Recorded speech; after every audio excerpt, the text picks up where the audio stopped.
Hello and welcome to episode 10 of my Kerbal Space Program NASA series. This sees the end of my Apollo program, so I've cut out the entire launch and transfer of my Apollo 13 mission just because I've shown it a million times. I did it mainly in IVA view because there wasn't a lot of interest to show. So just because I've done about 2 or 3 videos worth of these Apollo missions, I'm editing these down pretty heavily just to get through them and cut down on some redundancy. I enjoy flying them a whole lot, but for viewing reasons, they're not all that interesting. And it's about this time that I've started thinking about the long-term goal for this series and trying to figure out an endpoint, because I can extrapolate this thing to some really crazy ends if I follow every single thought that's ever popped into NASA's head over the years. So I think having a firm endpoint, I'm going to aim to have this finished up with a Constellation-style mission to Duna and an asteroid capture.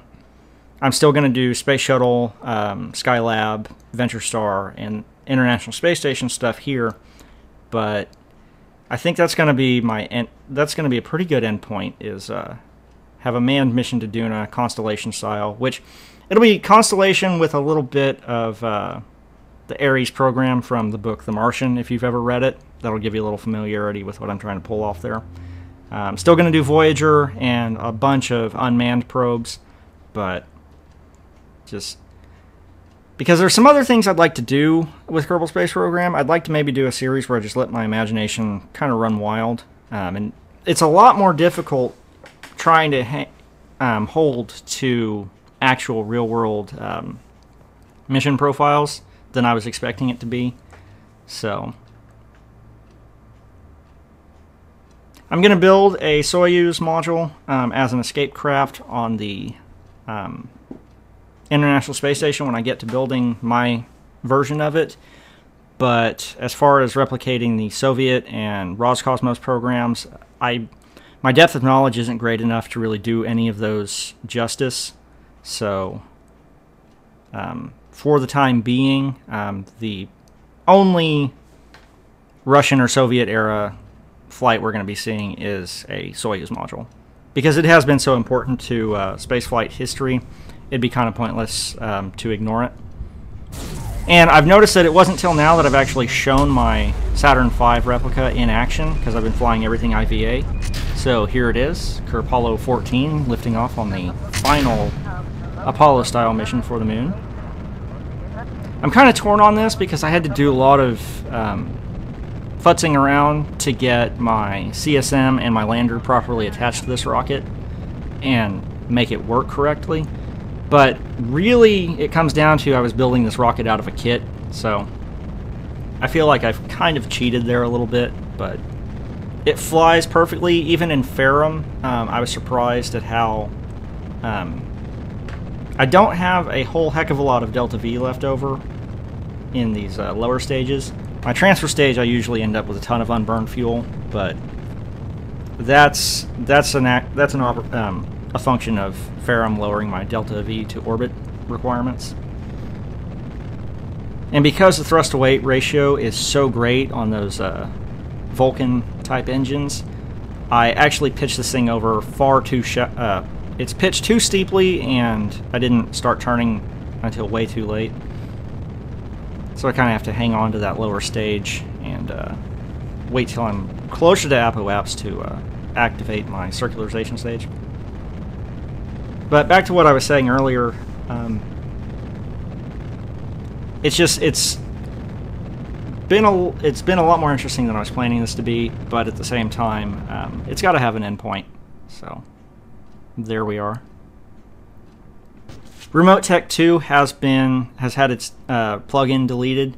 I was running into all sorts of issues with satellite deployment, and I would have situations where I'd put a satellite up in my sandbox mode on this same KSP install, and after deploying a satellite, activating the antenna, I would exit the game and go take care of things around the house or whatever, come back, try to reload it, and it would crash on load. And I tried many, many different techniques. I rebuilt the save several times, rebuilt the entire install by reinstalling mods from vanilla, and it just wasn't working out until I hit on, well, maybe I'll just try deleting the Remote Tech 2 plugin. Delete that, everything works fine. And I was running into issues as it was already on a Viking Duna mission that was really starting to frustrate me, and I was asking a lot of the mod. I had 3 geosync relays, or synchronous relays, around Kerbin, and the Viking orbiter itself had to act as a relay to the lander probe. I got it to work a couple times in sandbox mode, but it just would not cooperate towards the end. So deleting that DLL made it a lot easier. I was sad to see it go because it's kind of a double-edged sword. I don't have to use the space shuttle for a bunch of boring ComSat launches, but at the same time, I was kind of looking forward to setting up a whole comms network. Screwed up my staging here, and so I had to fly over and manually eject this. You can see how it's kind of hanging on to nothing. That I've kind of abused the attachment nodes of the pedal adapter. Well, that's how I do it. Fly him back over and make the capture I've shown 150 million times before. So this, I'm showing most of this from an exterior view. I had to nix my plans to do a full IVA because I kept running into things where, especially in regards to, oh god, crew manifest. If I tried transferring crew in IVA view, I would really mess things up. So my idea of doing a full IVA flight for an episode has been kind of discarded, and I'd like to show the hardware in action. And if you're really paying attention, you'll notice the textures look kind of blurred out. This bit of the launch was done in a 32-bit install. I was trying to isolate some issues I was having.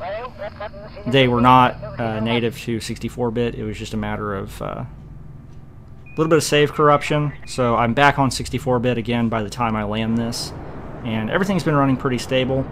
I'm not going to be touching anything after deleting Remote Tech. So, but for my final lunar landing, I got a pretty nice landing spot. It has an interesting little trench there, and great view of Kerbin once I get it down. Kind of a nice way to send the program off. And the reason why I'm cutting it short is I actually have all the science I need to progress to the next stage of real-world NASA development. So it seemed like a pretty good point to end it, so I don't have to keep flying more of these and don't have to keep showing them and narrating me doing a play-by-play of stuff I've done several times before. Everybody knows the drill. Fire up the science instruments, drop the ladder.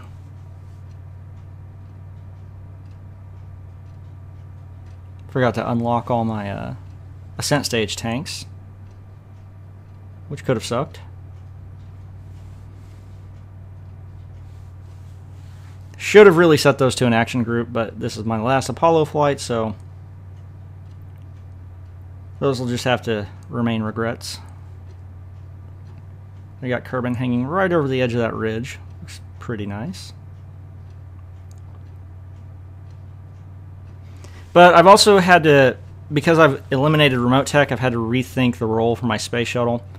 And because originally the space shuttle was planned, they planned to use the space shuttle to help boost Skylab into a more stable orbit before it came down.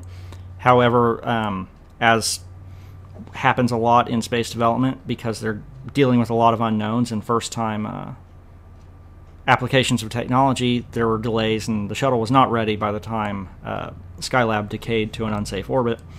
So, but I'm going to assume that my shuttles are coming online on time, so they will be serving Skylab, which I've taken some design liberties with. It looks pretty close to the original, but I've had to shift some things around just for function's sake.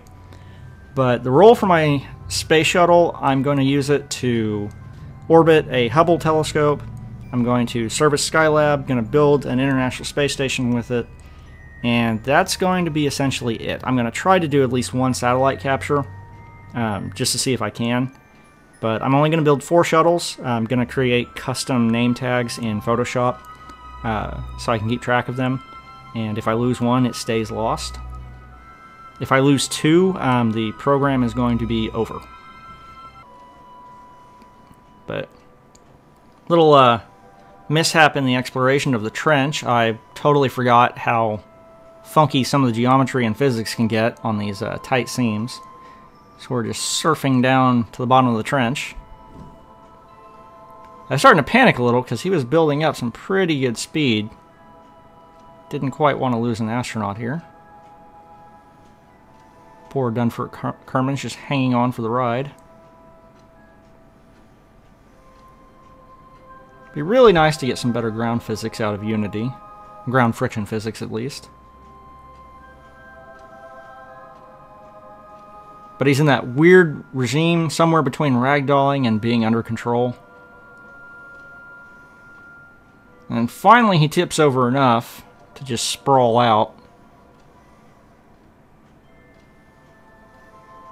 And that slows him down enough to finally get stopped. There we go.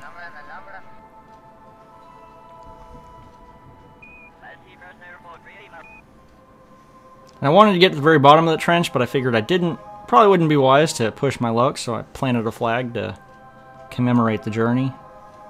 And then jetpacked the heck out of there.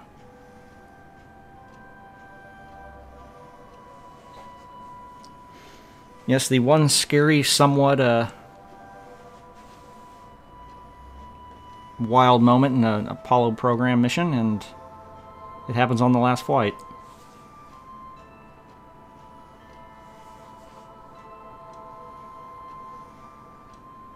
But from then on, it's just a standard Apollo return once we get him back on board. This is all being run 4 times time acceleration because nothing particularly interesting or exciting happened. So that's kind of become the byline of this series. Nothing exciting or interesting happened. Make sure the fuel tanks are right and then make our rendezvous. Be nice if we get pointed in the correct direction, though. And just those couple rotations, the fraction of a rotation that the moon has made underneath the service module, I've got to correct for a pretty substantial planar deviation there. But I've got enough delta V in that lander to definitely make it happen safely. Transfer everybody over.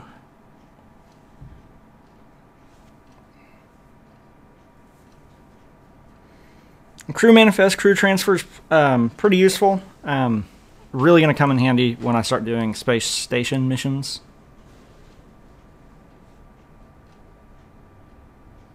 But yeah, I've noticed the more I do these Apollo missions, the more awkward pauses I've got in my speech, because there's really just nothing to say about them. It's just, this is the 4th one I've shown, so anything that's going to happen you've already seen.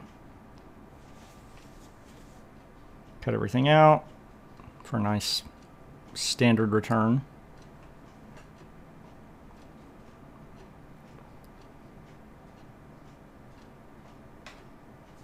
One of the downsides of me trying to rebuild my save was Bob and his crew lost all their moon ribbons in Final Frontier because I wasn't paying attention to what the Hall of Fame save was being transferred between different installs.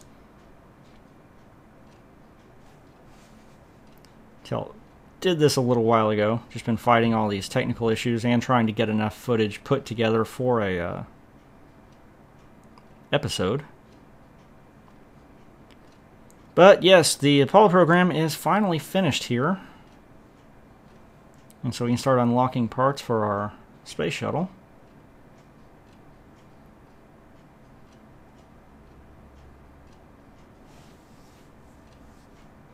Go with heavy aerodynamics. However, for the last hurrah of the Saturn V, we're we're going to heft the heaviest payload I have punted into orbit yet in this series. I'm talking indeed about Skylab. I was actually kind of proud of myself in the way I set this one up and got it to kind of look alike. Like I said, I've taken some liberties with some of the design, like where the docking port's located. Just because on the original Skylab, the docking ports were right underneath the main solar arrays. And if I'm going to have a space shuttle move in there, it just pretty much raises the chance of me bumping a solar array and destroying it to a near certainty. And I know I can repair them in space, but for something like a solar array, I'm not going to repair them using a Kerbal on EVA unless I can bring the part up on another flight.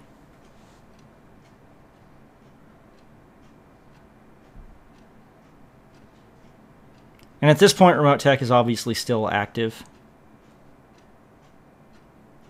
I hadn't quite flown that Viking mission yet, and here it worked wonderfully. I was actually pretty happy with the way it was working out here, and because the space station is strutted to the interior of those fairings, I'm hanging on to it as long as possible, because once the fairings are gone, the excuse me, the whole assembly is going to wobble in that fairing base. Finally get to the point of no return, and you can see that just wicked wiggle it develops there. Get us decently circularized, and now it's time to start making preparations to separate.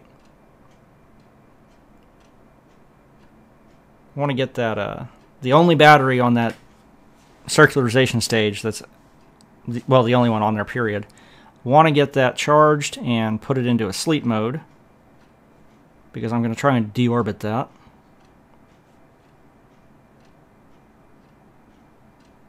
But yeah, I was pretty proud of the way my Skylab came out, especially once I get this moved. I've got life support and scientific instruments on board for all types of fun missions.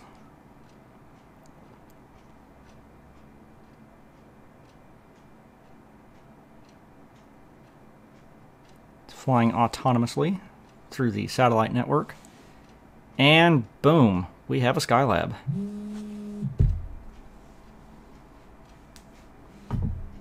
And the goal is to point that towards the sun, just so they've always got the best angle on it. However, when you reload this thing several times, it just it moves, it changes orientation. The game doesn't keep particularly good track of that, so the last bit of battery this thing's got left, I decide to turn it around and deorbit it. Probably could have underbuilt that just a little bit more, but I'm swimming in cash. I actually haven't had to do a development mission in quite a while. We have our first Skylab crew boosting into orbit on Apollo 1 or a Saturn 1B type setup. And true to history, the commander of this mission is a former Apollo 12 astronaut.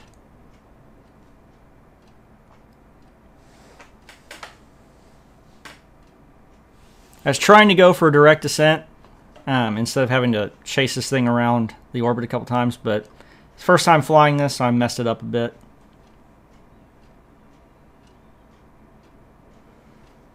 This was part of the Apollo capsule's post-moon flight career. Between Skylab and the Apollo-Soyuz mission, went on to have quite a good run after it stopped going to the moon.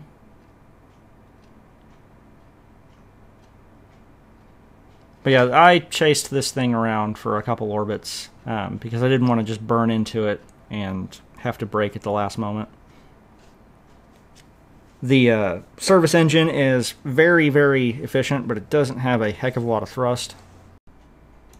So yeah, as I said, even though I was doing my best to avoid trying to just chase this thing around, I messed up the rendezvous for a direct descent, so ended up having to make a bunch of orbital adjustments, although you could briefly see the station with the sunlight reflecting off of it back there. It'll take a while to catch up at that rate, so start futzing with the maneuver nodes a little bit. Real Skylab missions were not flown direct descent to the best of my knowledge, but I'm trying to cut out a lot of extraneous maneuvering, whether I'm successful at it or not. But just trying to save time here. I've got a little more control and better visualization of how I can make a rendezvous straight from launch. So finally get a pretty good approach lined up, and decided to just roll with that.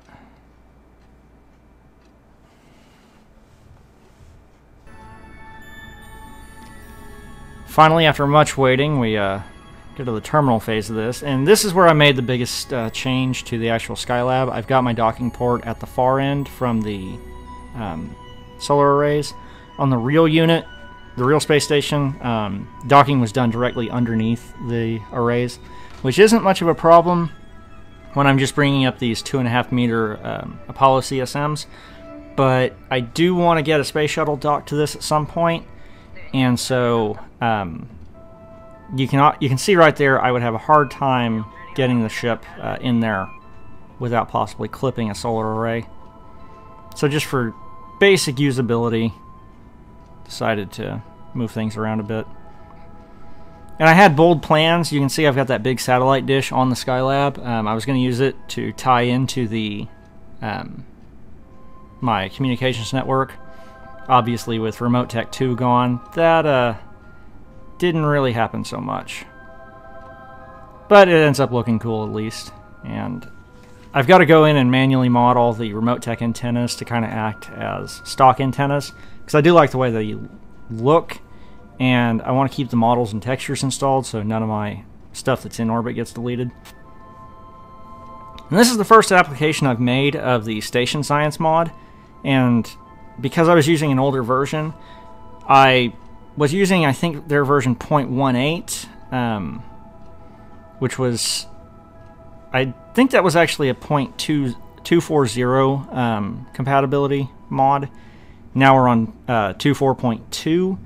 And so I actually broke mod functionality. Their 0.19 that I used briefly had compatibility, but it started spamming my contracts, where the only contracts I was getting were Station Science contracts. So that's why I reverted back to 0.18, and by the time I finally got around to using it, they'd come out with enough hotfixes for the base game that the functionality of the lab was actually broken. So this was the next to the last technical issue I had to overcome. Had to delete Station Science and install a new version, which, once again, I'm noticing 64-bit does not like having things installed and reinstalled while you're using that install. You can see I'm trying to activate that experiment, but it's just not happening. And the lights aren't coming on in the lab, which is another issue.